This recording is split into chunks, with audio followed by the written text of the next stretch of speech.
Godt, jeg er tilbage til mit bistade, som jeg myresyrebehandlede. Og det her er det her stade, som havde 10 midler i nedfald per dag, inden jeg behandlede. Og så efter 6 dage, der ville jeg have givet myresyre igen, men så fandt jeg ud af, så blev jeg nysgerrig. Jeg satte bakken i, gjorde den helt ren, og så faldt der 68 ned på et døgn. Og så undersøgte jeg det. Og så efter de her 9-10 dage, så faldt det drastisk. Det er så antageligt alle de her midler, som lå døde inde bag forsejlet yngel, som er faldet ud der. Og så ser vi her for den med 10 midler per dag, at det falder egentlig ikke længere ned end 2-3 stykker per dag. Og det er jo ikke tilfredsstillende nok. Det har simpelthen ikke stået midler nok i det her myresyre. Så det her med, at efter 6. dagen vil have givet en behandling mere, det har været ganske fornuftigt. Så ser vi her til sidst, så begynder det at accelerere lidt igen. Og i det andet, hvor der var 3 midler per dag, der kommer egentlig aldrig ned på de der 3 midler per dag igen. Men det accelererer også. Og det kan jo skyldes flere ting. En ting, man kunne sige, det var, at det skyldes reinvasion fra andre bigårde.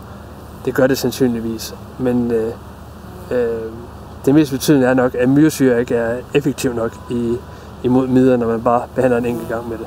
Så, men jeg vil prøve noget andet end en myresyre nu. Nu vil jeg prøve noget, en kammerat har lavet, som er udtræk fra timianplanter, og det stoffet hedder thymol.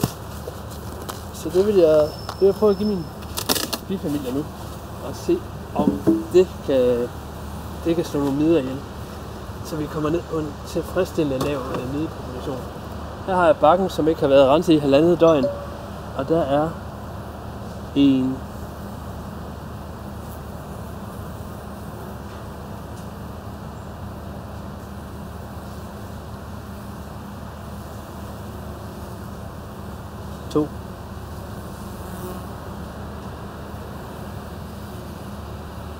to midler i den. Det var egentlig ikke voldsomt. Det var noget af det laveste, der har været.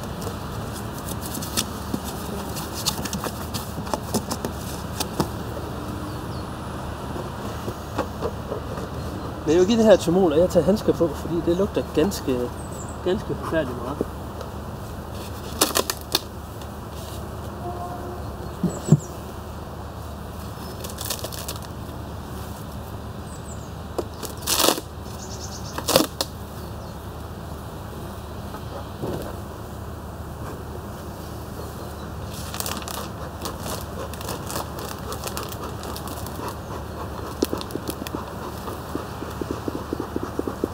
Og som sagt, thymol, det er udtaget af timianplader.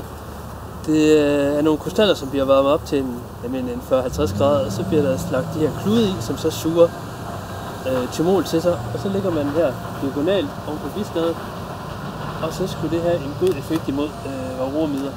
Jeg har aldrig prøvet at bruge det før, så nu vil det her eksperiment vise, om det har en god effekt eller ej. Og man skulle kunne fodre samtidig med, at man behandler med det.